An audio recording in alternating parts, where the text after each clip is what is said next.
Sebuah gudang di Desa Pemuda, Kabupaten Tanah Laut hangus dilalap api Jumat pagi, diduga akibat arus pendek listrik.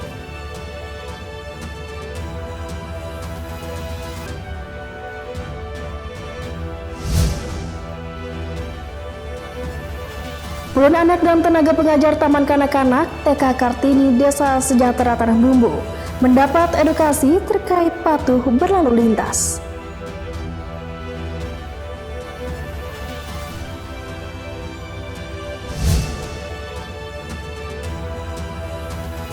Di Kota Martapura, Kabupaten Banjar, terdapat perajin berbahan fukaha yang dibuat berbagai macam aksesoris mulai dari gelang, cincin, hingga tasbih.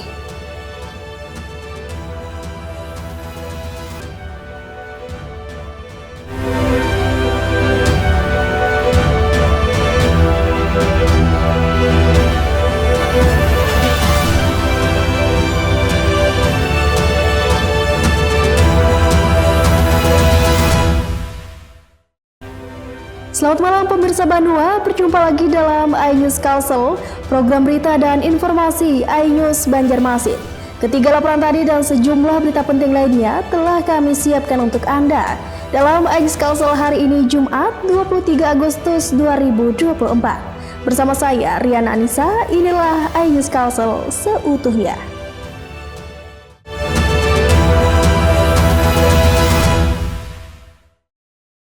Sebuah gudang di Desa Pemuda, Kabupaten Tanah Laut hangus dilalap api Jumat pagi.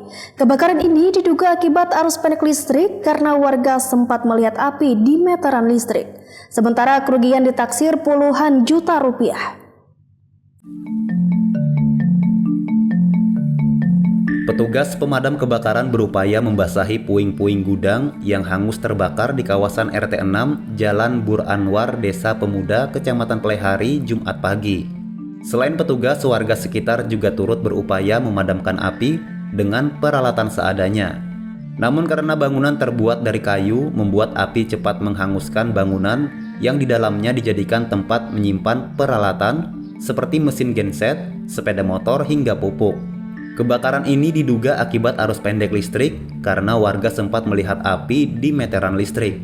Habis itu dengar tretek kayak itu. Ya bunyi ya. Kayak lari udah ke sana Pak. Sekalian sudah kebakar apa itu kilometer. Di meterannya. Cari bantuan tuh lah. Cari bantuan sekalian langsung gede, tapi banyak yang datang Pak. Tip aja gitu kan. Tiap hari kan karena gudang pupuk, kendaraan sini. Jadi nggak pernah lengah. Dan tadi pagi pun masih sempat bersih-bersih. Mungkin nggak sampai 10 menit itu. Nggak sampai 10 menit. Saya nyapu di halaman nggak dengar kalau nggak istri saya teriak-teriak ada api. Tidak ada korban jiwa dalam musibah ini, namun kerugian ditaksir mencapai 75 juta rupiah. Dari Tanah Laut, Zulkifli Yunus, iNews melaporkan. Kita ke informasi lainnya. Dalam rangka memeriahkan HUT Kemerdekaan RI ke-79, Dinas Pendidikan Tanah Laut menggelar Karnaval Seni dan Budaya belum lama tadi. Puluhan tim yang terdiri dari pelajar hingga warga ambil bagian untuk menunjukkan kreativitasnya masing-masing. Ratusan peserta yang terdiri dari pelajar, instansi pemerintah, hingga komunitas warga ini menunjukkan kreativitasnya masing-masing pada Karnaval Seni dan Budaya yang digelar Dinas Pendidikan Tanah Laut belum lama tadi. Acara dibuka langsung PJ Bupati Tanah Laut Syamsir Rahman didampingi Ketua PJ TP PKK Tala Rizky Yulia. Karnaval Seni dan Budaya ini start dan finish di ruang terbuka hijau Kijang Mas Permai. Peserta dengan kreasi masing-masing berupaya untuk mendapatkan penilaian juri, seperti pertunjukan seni tradisional, cuplikan sejarah perjuangan, pakaian tradisional, olahraga tradisional, hingga pakaian yang unik. Karnaval Seni dan Budaya ini diselenggarakan dalam rangka memeriahkan HUT Proklamasi Kemerdekaan RI yang ke-79. Tujuan kita hari ini adalah dalam rangka merefleksi dan mengembangkan nilai-nilai patriotisme dengan semangat patriotisme yang terus kita kembangkan. Melalui kegiatan ini warga mengekspresikan, menampilkan berbagai kreasi seni budaya dan juga bagaimana mereka merefleksi nilai-nilai kejuangan itu dalam karnaval pada hari ini.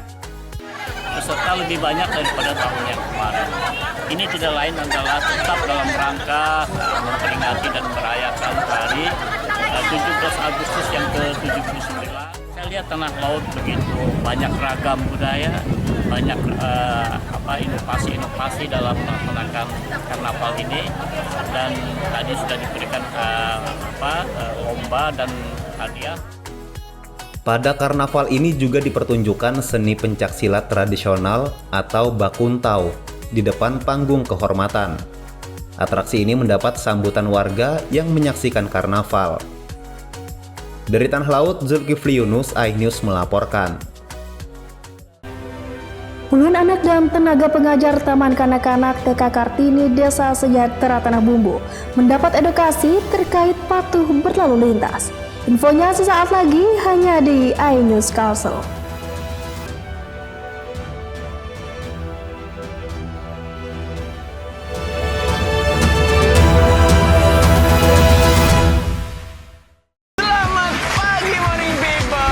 Menemani pagi Anda dengan sajian informasi unik dan menarik. Jus bisa mengobati migrain. Sesuatu yang sangat enak di pagi hari. Oke, langsung kita bikin. Sangat membagongkan. Menghadirkan bintang tamu yang menginspirasi. Ada lebih dari 40 warna. Wow. Morning update ada di hari.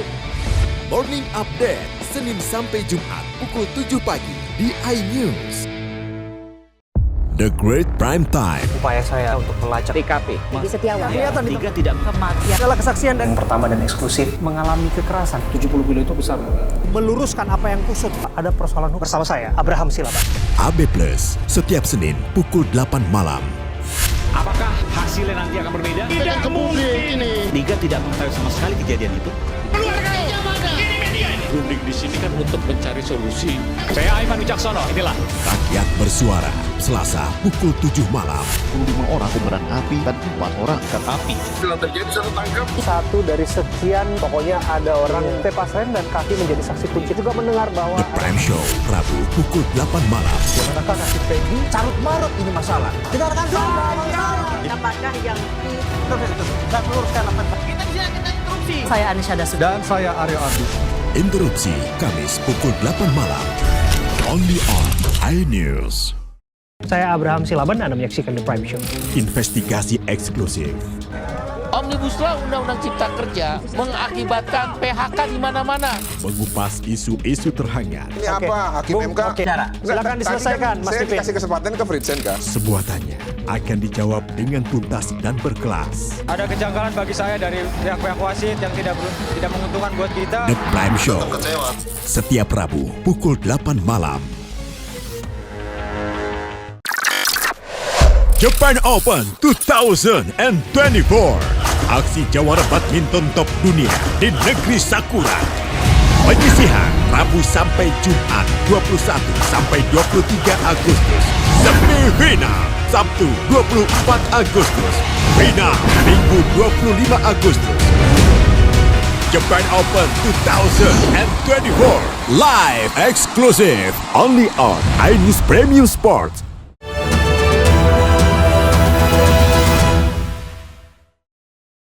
Terima kasih pemirsa, tetap bersama kami.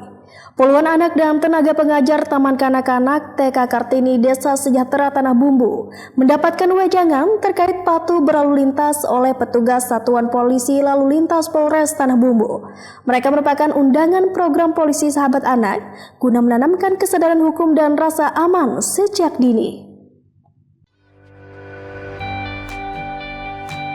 Anak-anak dan tenaga pengajar Taman Kanak-kanak TK Kartini Desa Sejahtera, Kecamatan Simpang 4 Tanah Bumbu ini dengan riang dan senyum menyambangi markas kepolisian Resor Tanah Bumbu Jumat pagi.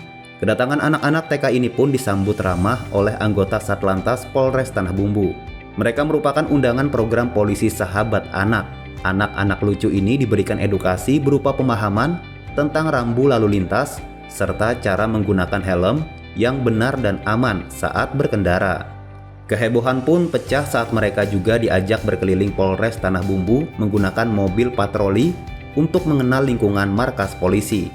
Tampak keceriaan semakin semangat ketika polisi membagikan hadiah kepada anak-anak yang bisa menjawab pertanyaan ringan seputar rambu lalu lintas. Diagendakan oleh kami dari Satlantas setiap minggu itu ada kunjungan, kalau memang ada kita akan memberikan undangan mereka untuk berkunjung ke sini, sedikit memberikan ilmu tentang tertib berlalu lintas sejak mereka usia. Jadi kan belajar itu bukan hanya di dalam kelas, jadi belajar juga di luar. Jadi, apakah ini kegiatan ini cuma sekali ini Bunda? Apakah sudah sering dilaksanakan? Sering program dari TK kami bahwa memang di kurikulum itu harus mengenal berbagai macam di lingkungan, apa saja yang ada di lingkungan kita. Jadi itu sudah terprogram, Pak. Program Polisi Sahabat Anak merupakan bagian dari upaya Polri untuk mendekatkan diri kepada masyarakat, khususnya anak-anak, guna menanamkan kesadaran hukum dan rasa aman sejak dini. Dari Tanah Bumbu, Zainal Hakim, iNews melaporkan. Ya pemirsa, dalam rangka mewujudkan kemandirian pengelolaan sebagai Badan Layanan Umum Daerah BLUD, Manajemen Rumah Sakit Umum Daerah RSUD Dr. Andi Abdurrahman Nor Aan Tanah Bumbu bertekad meningkatkan pelayanan maksimal, diantaranya dengan membenahi permasalahan antrian di loket dan memangkas birokrasi.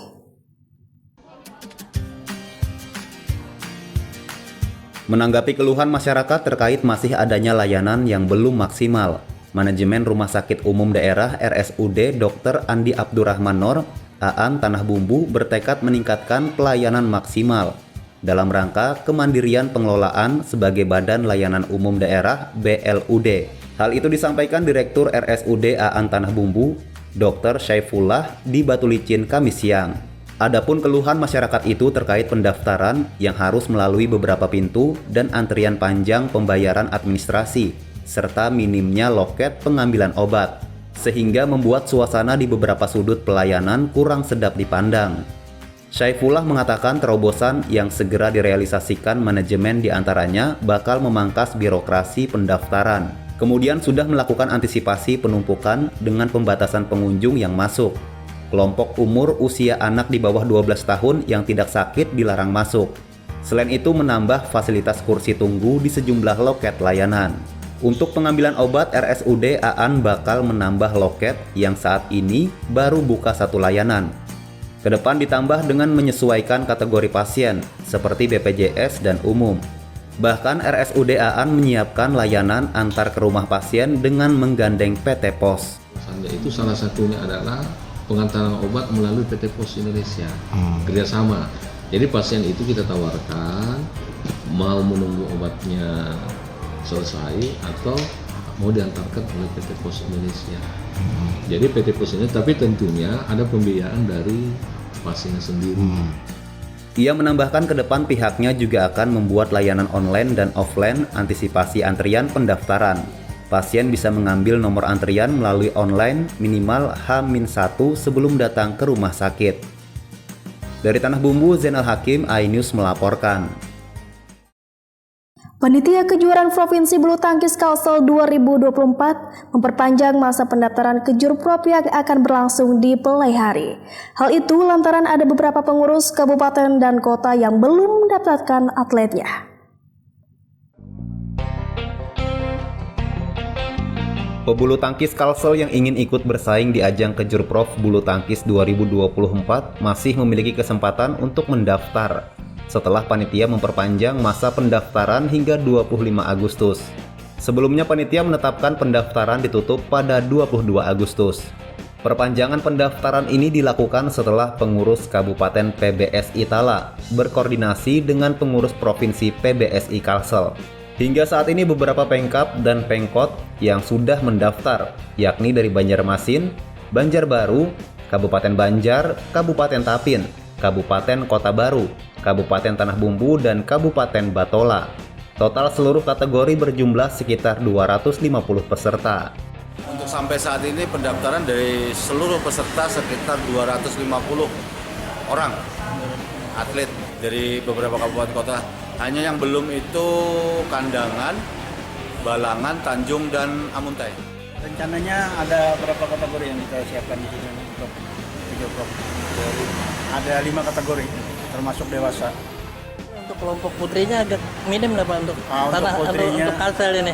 Untuk putrinya sudah terbiasa di Kalsel ini agak kurang, minim sekali untuk atlet putri. Jadi kemungkinan besar sedikit lah Pak. Kemungkinan besar sedikit, tapi pasti ada.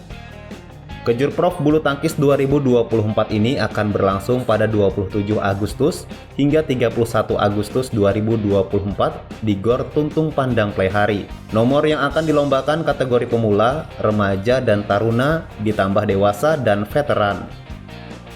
Dari Tanah Laut, Zulkifli Yunus, iNews melaporkan. Di Kota Martapura, Kabupaten Banjar, terdapat perajin berbahan fukaha yang dibuat berbagai macam aksesoris, mulai dari gelang, cincin, hingga tasbih. Info selengkapnya sesaat lagi hanya di iNews Kalsel.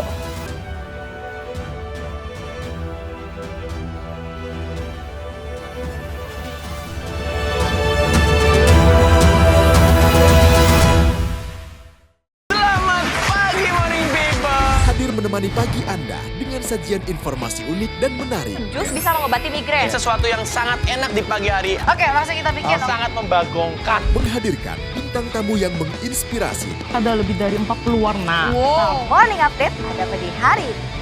Morning Update, Senin sampai Jumat pukul 7 pagi di iNews. Temani weekendmu bersama program kuliner spesial. Kalaparan, eksplor gokil wisata kuliner. Tempat makan yang jarang terekspos. Food Diary, mengupas sejarah kuliner, hidangan viral dari Nusantara sampai mancanegara. Mantep banget, mantep banget. Saksikan Kuliner Special Weekend, Sabtu dan Minggu pukul 10 pagi di iNews. Mengupas makna dan tafsir Al-Quran bersama ulama terkemuka tanah air. Kaumum min kaum khairun minal yadis suflah. Nggak bakal bisa dibayar oleh dunia dan seisinya. Jelas, lugas untuk kehidupan sehari-hari. Di antara yang merusak hati adalah buruk sangka. Wa aqimus shalah wa atuz zakah. Itu pun sejajar dengan jihad fisabilillah. Cahaya Hati Indonesia, Sabtu dan Minggu pukul 12 siang di iNews. Mempertanyakan rasa keadilan. Negeri kami nampak kehilangan kemudi. Kebenaran, keberanian, dan juga kejujuran. Itu hak demokrasi, nggak apa-apa. Saatnya kita bicara. Tuntaskan di sini. Menyampaikan dari kacamata mahasiswa. Saya Aryo Ardi. Saya Anisha Dasuki. Interupsi hanya di iNews.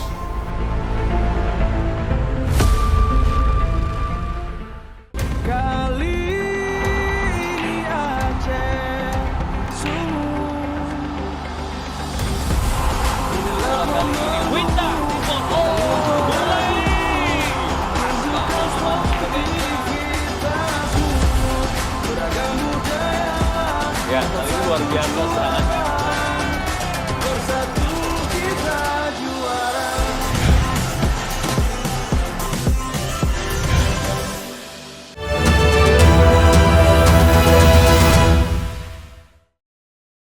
Pemirsa, Anda masih di iNews Kalsel. Kayu atau buah fukaha menurut sejarah merupakan jenis tumbuhan yang pernah menjadi bagian dari kemukjizatan para nabi serta pernah dijadikan Rasulullah sebagai tasbih. Di Martapura, tumbuhan fukaha ini dibuat berbagai macam aksesoris oleh para perajin setempat, mulai dari gelang, cincin, hingga tasbih.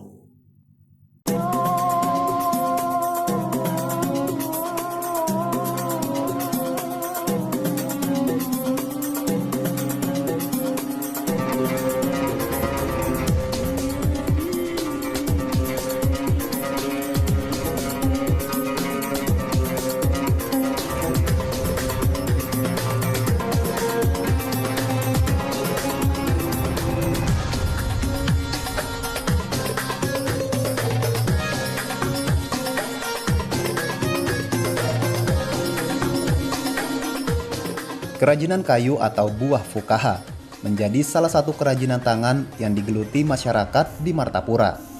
Meski kerajinan tangan berbahan fukaha ini tidak se-booming dulu, namun kerajinan ini dinilai berjalan stabil. Dari tahun ke tahun permintaan tidak menurun. Permintaan datang dari berbagai penjuru tanah air bahkan hingga ke negeri Arab. Tak sebatas dibuat tasbih, fukaha yang menurut sejarah merupakan jenis tumbuhan yang pernah menjadi bagian dari kemukjizatan para nabi serta pernah dijadikan Rasulullah sebagai tasbih ini juga dibuat kerajinan lainnya, seperti gelang, kalung, cincin, dan aneka cindera mata lainnya.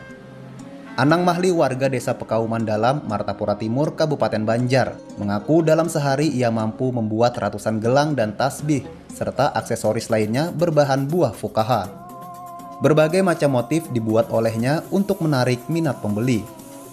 Bahkan di era digital ini dimanfaatkannya untuk memasarkan hasil produksi kerajinan tangan miliknya. Selain menjual secara online, ia juga menyuplai di sebuah toko galeri khusus menjual aksesoris dari bahan fukoha. Paling online, paling jual di toko. Bos, motif apa yang banyak dicari orang sini nih? Tasbih, tulangan, amor, piramid. Selain diyakini sebagai tumbuhan yang memiliki tuah, fukaha juga dianggap bermanfaat untuk kesehatan. Bahkan menurut sebagian dipercaya dapat menghindarkan dari bahaya musibah. Dari Kabupaten Banjar, Zainal Hakim, iNews melaporkan.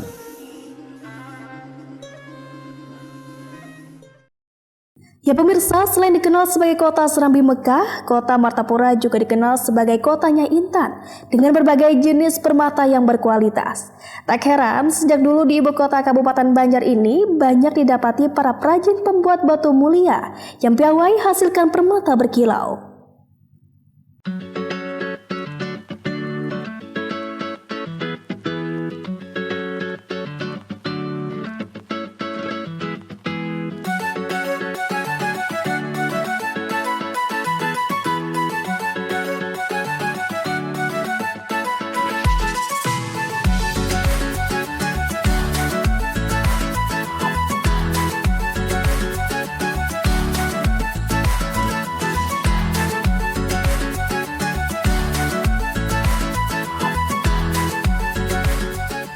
Sudah tidak diragukan lagi, pembuatan permata dengan kualitas terbaik berada di Kota Martapura, Kabupaten Banjar. Para pengrajin batu permata di Kota Martapura hingga kini masih bertahan dengan menggunakan alat tradisional sejak puluhan tahun lalu. Dengan kemampuan dan pengalaman yang dimiliki, para perajin batu mulia ini mampu menghasilkan kilauan berlian yang mampu memikat mata siapa saja yang melihatnya.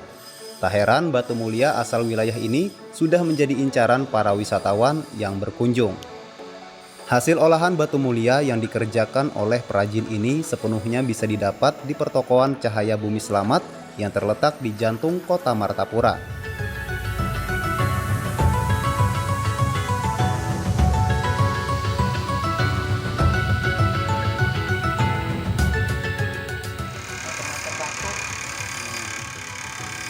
Dalam sehari itu dapat berapa biji? 20 bijian. 20 biji permata kan? Dijualnya kemana? Di pasar nih bang, kadang-kadang online macam-macam batu. Kalau dari sini akek kecubung. Dari luar negeri ada jualan? Ada jual. Dari mana? Biasanya dari Sri Lanka atau Cina. Pertokoan Cahaya Bumi Selamat merupakan ikon sebagai pusat penjualan berbagai jenis permata di Kalimantan Selatan. Bahkan untuk menjamin kualitas batu mulia yang diolah dan dijual di tempat ini, terdapat lembaga pengembangan dan sertifikasi batu mulia, penjamin keaslian batu yang hanya ada di Martapura.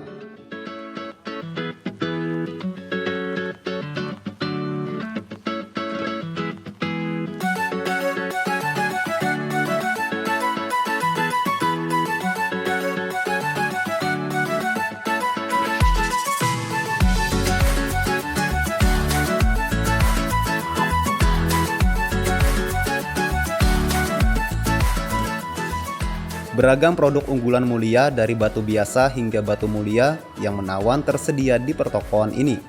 Harganya pun ditawarkan dengan berbagai tingkatan, dari harga puluhan ribu hingga miliaran rupiah. Ada batu safir, ada merah ruby, ada yakut, ada kecubung. Kan kalau khas sini kan kecubung, kecubung itu bermacam-macam. Ada kecubung air, ada kecubung kopi, ada kecubung teh. Sampai berlian ada jual bang? Ada jual berlian. Oke. Dari semua jenis itu yang paling mahal jenis apa? Safir biasanya. Safir. Safirnya safir Sri Lanka. Ada dijual di sini juga dari luar Bang lah? Ada juga. Selain dari Sri Lanka dari mana aja lagi kalau batu luarnya Bang? Ada yang dari Kolombia, kayak jambrut kan Kolombia ya Pak. Karena kan di sini terkenal banyak intan dan berbagai macam jenis, mulai dari dari lokal sampai luar negeri. Oke, untuk harganya gimana Mas di sini Mas? Alhamdulillah sangat ramah kantong. Tadi kita lihat mulai harga 50.000 sampai yang harga jutaan.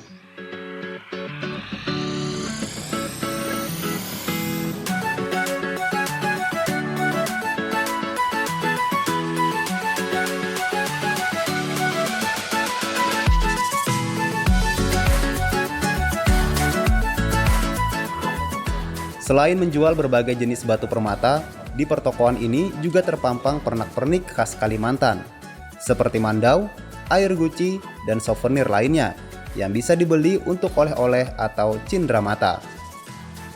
Dari Kabupaten Banjar, Sairi iNews melaporkan. Bagi Anda yang berkunjung ke Kota Martapura, belum lengkap rasanya jika belum sambangi pertokoan Cahaya Bumi Slamet Martapura, Kabupaten Banjar. Pusat pertokoan yang terletak di tengah Kota Martapura ini menjual berbagai macam perhiasan permata hingga berbagai kerajinan khas asli Kalimantan.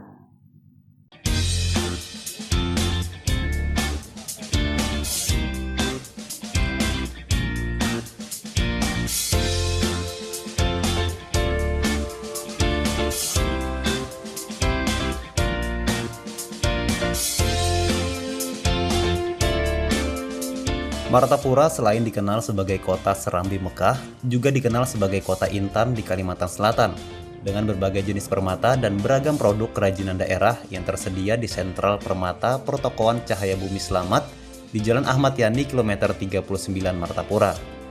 Keberadaan Pertokoan Cahaya Bumi Slamet yang menjadi sentra penjualan permata ini menjadikannya salah satu tempat yang wajib dikunjungi oleh para wisatawan lokal maupun mancanegara saat berkunjung ke kota ini. Bahkan tempat ini kerap dijadikan destinasi berbelanja oleh-oleh khas Kalimantan Selatan oleh selebriti tanah air saat berkunjung ke Kalimantan. Di sini berbagai jenis bebatuan mulia tersedia. Tidak hanya intan, namun ada juga batu aki, kecubung, safir, rubi, dan sebagainya. Kualitas permata serta batu mulia lainnya juga dijual di komplek pertokoan ini.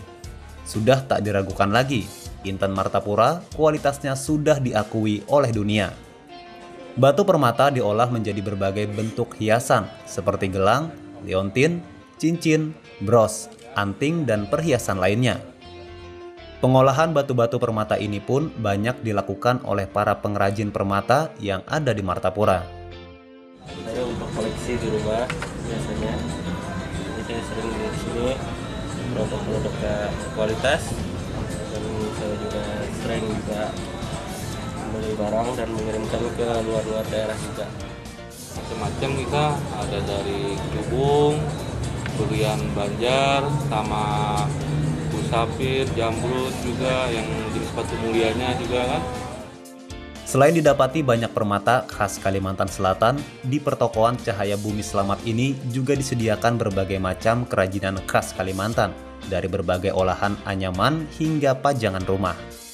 Setiap harinya kawasan pertokoan Cahaya Bumi Slamet ini ramai dikunjungi wisatawan untuk berburu perhiasan serta olahan kerajinan tangan khas Kalimantan. Nah, bagi Anda yang berkunjung ke Kota Martapura, rugi rasanya jika tak berkunjung ke tempat ini. Terlebih bagi Anda para kolektor batu-batu mulia.